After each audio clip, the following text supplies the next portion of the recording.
everybody. Welcome back to Art and Outdoor Life here with John. I'm hoping that you're having a great day, a great evening, a good morning, wherever you are and whatever time you're watching this video. I'm an aspiring artist, a beginner painter. I started 2 years ago in 2022, and I'm a seasoned musician. I've been playing music all my life, professionally. Anyways, I want to wish you a wonderful day and thank you for coming back, and I hope that you enjoyed this video. Thank you. Sincerely yours, John.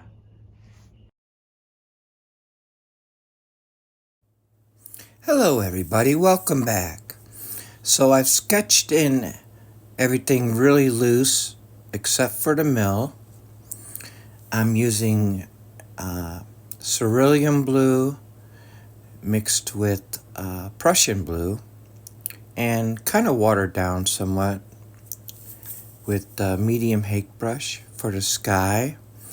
So on this one here, basically right now what I'm doing is I'm kind of covering up some of the water. I've got my sky kind of, in there and got some water there. Now the tree and all of the trees and the one up front, as well as the dam, I sketched it out very loosely. Okay, so what I did was I took my hake brush, I squeezed off the paint for the most part, dipped it in a little bit of water, squeezed off a lot of the water, and then I'm just pressing on it to create natural clouds. By the way, this is a real place. It's along the big river in Cedar Hill, Missouri. I used to live right up the road from this place. And I want to give a shout out real quick to Laura, who is organizing and running the benefit last weekend. So here's my palette. There's my cerulean blue. There's my crimson. That's my ultramarine. That's my Prussian blue. There's my burnt sienna, or burnt umber, yellow ochre. That's my sap green. That is white gouache. That is pure lemon yellow. And that is, of course, Payne's gray. So, yeah, I want to give a shout out to Laura for all of the hard work she did last week for the benefit in Cedar Hill. And I also want to give a shout out to a friend of mine, Tim Larimore. He gave me some pictures, some recent photos of this place. And I'm not painting from a reference photo here. But I will be. So I'm basically very lightly going over this river with some Payne's gray. And I'd like to tell you a little bit about this place here. We used to come here, and it's a small dam. And so in the summertime, when you walk in there, you see the mill across the river, and right as the water's coming over the dam there, that's yellow ochre, just to give an idea where the dam is. When the water flows over that, we used to go underneath the waterfall. And there's a lot. I've seen a place in Wisconsin like this too, but they're all over the place. Where you can actually sit down underneath the dam, and the water just flows right over your head without touching you. Okay, so I'm using yellow ochre here to kind of outline some of the land parts and such, and then I'm using burnt umber here. You, if you could tell, it's watered down. And it's basically the tree that's up close. Okay. I'm not really worried about the tree. This is actually a very loose painting. The only thing I really did on it was, the mill itself. Look at how you get those effects with this water, the watercolor, and how much water. Water. I said it before. Water control is everything, right? So,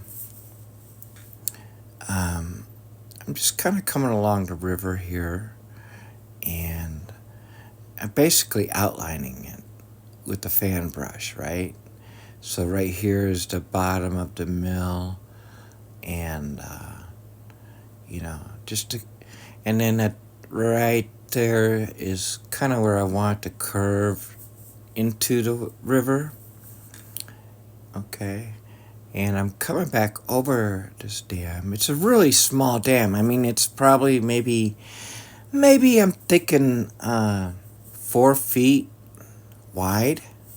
I'm guessing, from what I remember it being. The thing I did not add in here is off to the right, well off to the right, is a highway that goes way up high over the river.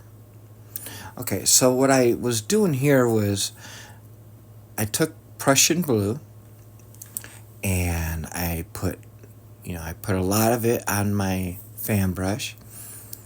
And this was the area that I was, I kind of made little circles here and there with the pencil. But it was just to give me an idea. So with the Prussian blue, these are my trees that I'm creating. Okay. Now, here's something you can do. You don't have to use blue like I did. You can just go straight to green if you wanted to. Or you can go to orange and red and yellows if you want it to be in the fall. So, but I decided I wanted to put some Prussian blue in there. And, I'm feeling it out. I'm feeling this out. Okay, I'm like, okay, now right here, the land comes down, the earth comes down toward the bottom and off to the left. So I'm just touching here and there, I don't want it everywhere, but I do want it to cover up some of the white paper, right? And it's a very dark color.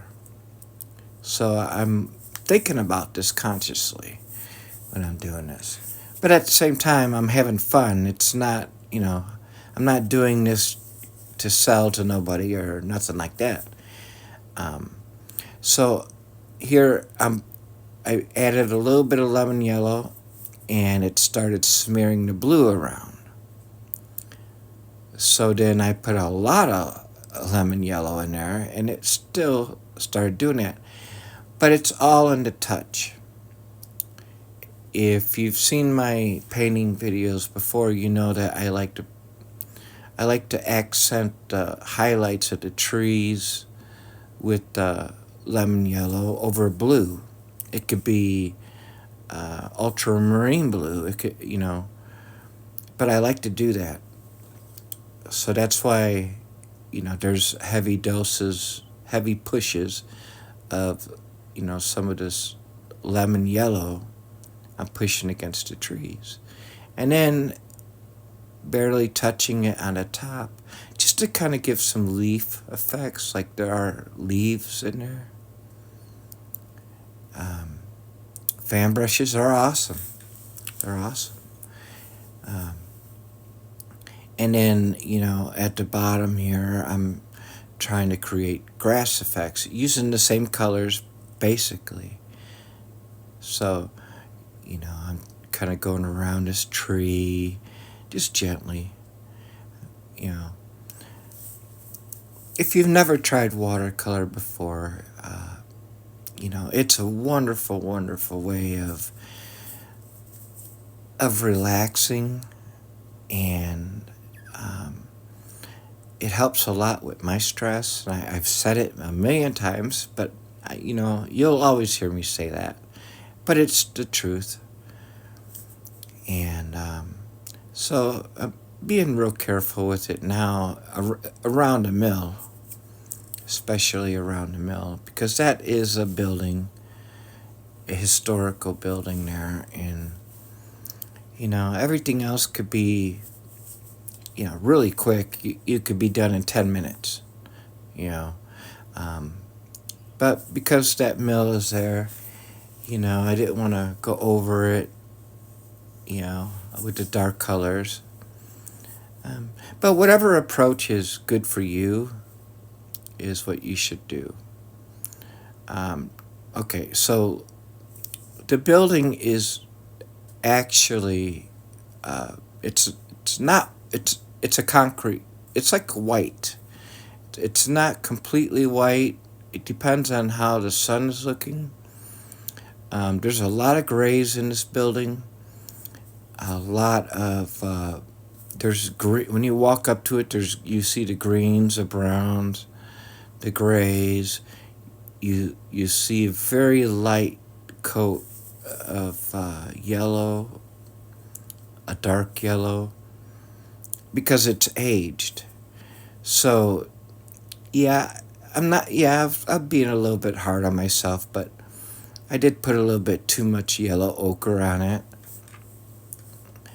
and then I mixed the yellow ochre with some red crimson to get the side of the roof on there, cause So yeah, I didn't want to leave it white and then do the shadows on it. I didn't want to do it that way.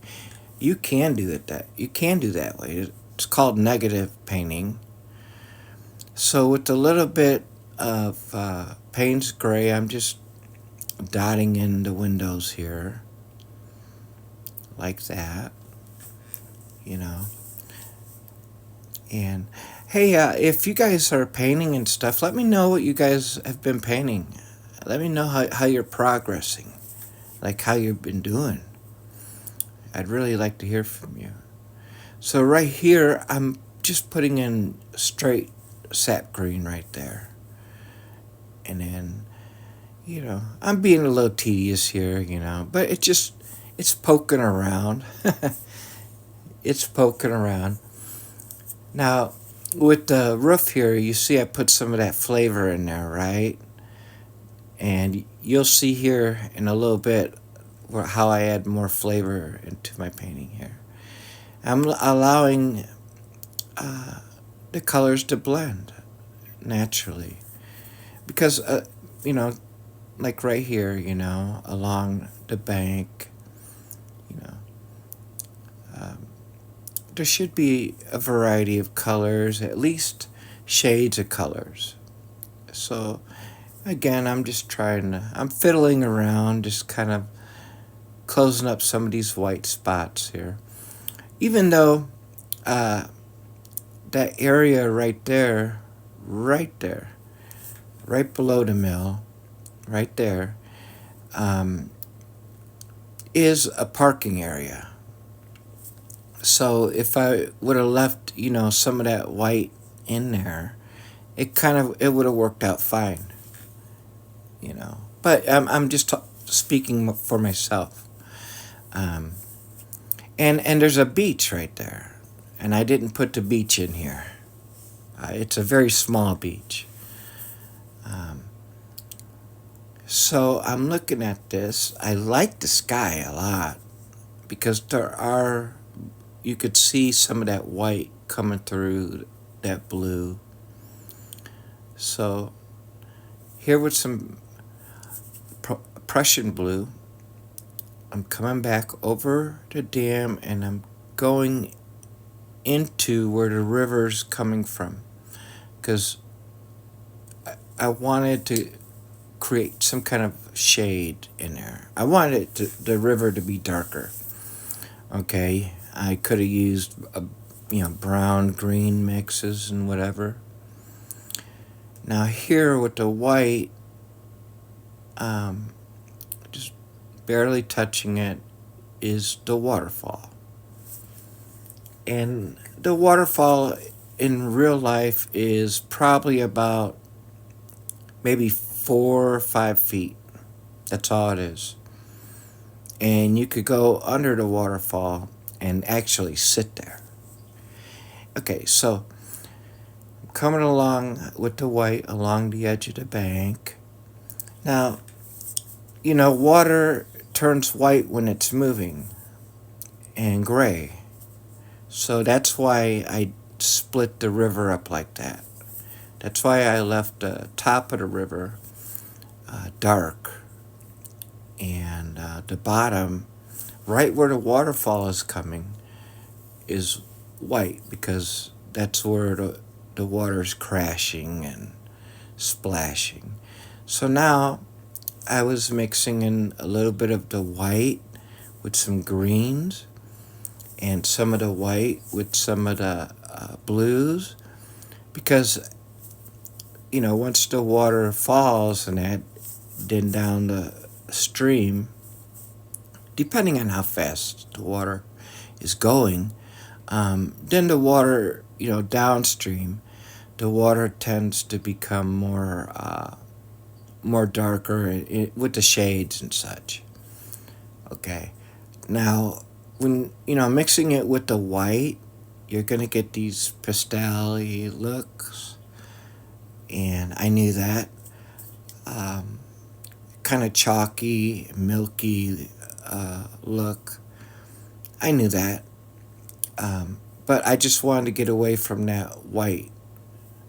So with some Prussian blue and just a touch of white, and ultramarine blue too. I'm just trying to blend it a little bit, and I put the tree in there first because I was thinking when I started painting this that I didn't want to paint a tree over the water. This is, one wash. It's one take, one painting, and I had a great time. So with some of the alizarin crimson, and there are trees and foliage there that are red all over this area. So I'm just dressing it up and adding a little bit of flavor there. And it's like that naturally. And on the bottom,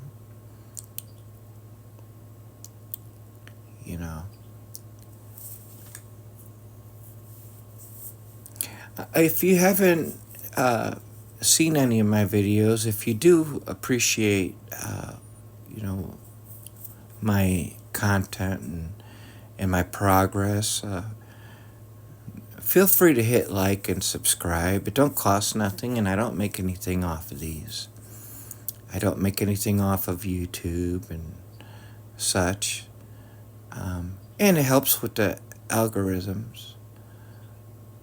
It'll give you more content that you are interested in. It will suggest as well. So I'm just going to finish this off with basically pure sap green for the top of the tree. And only a few brushes here. You don't have to use all the colors I did in this. You can make it very simple and just use a few.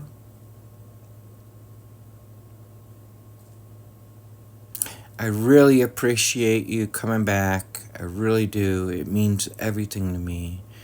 And I want to wish you a wonderful, peaceful day, wherever you are and whenever you're watching this. Take a napkin and try to get some of that bark effect. Thanks, guys. Thank you. And have a wonderful day. Relax and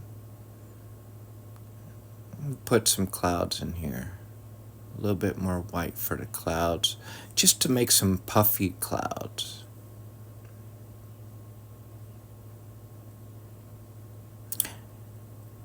Have a great day.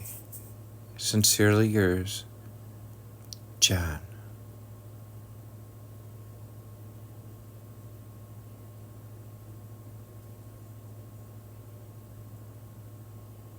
Just like that.